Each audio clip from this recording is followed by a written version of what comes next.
သမီးရေ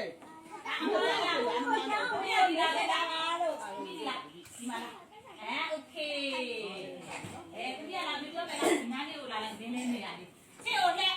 ပြင်းပြင်းလေးခွေးထားပြင်းပြင်းလေးခွေးထားလိုက်အောင်ပြင်းပြင်းလေးခွေးထားလိုက်အောင်လက်လေးလေးပိုက်ထားလိုက်အောင်အော်ဒိတ်ဘာတိ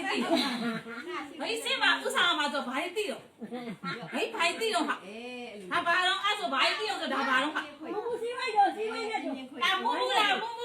ကတွေ့ရမှာအလူစင်းလာခဲ့တမိလာမူကဒီကြီးမူပေါ့အငယ်မူမိသွားအဲ့ဆိုစင်ခေါ်တာအဲ့လာတမိလာကဲအဲ့တော့တမိတို့တဲ့ဒီမုံလေးတွေတွေ့တာတဲ့ဘယ်ဟိုလာလို့စားရတာတော့အကြီးတွေကဥဆောင်ဘယ်ဟိုလာလို့စားရတာတော့အဲ့ဟိုလာလို့စားရတာတာလာတောင်းပါအဲ့ဒါလေးခါလက်တွေပတ်အဲ့ဒါဆိုတော့တဲ့ဒီမှာညီမလေးဆိုရင်အရေးရက်တွေကမြင်ဘူးလားမြင်ဘူးတော့ဒီနေ့ကျောင်းအစ်စ်ကလေးလာအပ်တာတဲ့ညီမလေးကအဲ့ဒါကိုဆရာမတို့တယ်မဟုတ်ဘူးတဲ့ကိုကိုတို့မမတို့ပါအာဟာရကျွေးရင်လို့တဲ့အဲ့ဒါဆိုတော့သူကအဲ့တိုင်စားရမှာလားစုတွေပေးရအောင်လားကဲအဲ့ဒါဆိုလည်းကလေးတွေဖြီးပါရှင်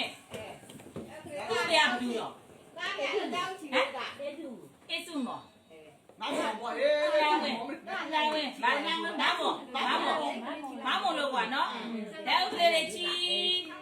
တဲ့ဟောက်ကကဲစင်တိပြပါပြီလားရှင်အားတော့ဘယ်လိုပြောမလဲဘယ်လိုပြောမလဲတာတာမီမီတို့အတာတိုးတယ်မကြိုက်သေးဘူးတာတာမီမီတို့မောဟာရာကျွေးတော့ဦးနာဝေဒေါ်မောအမီ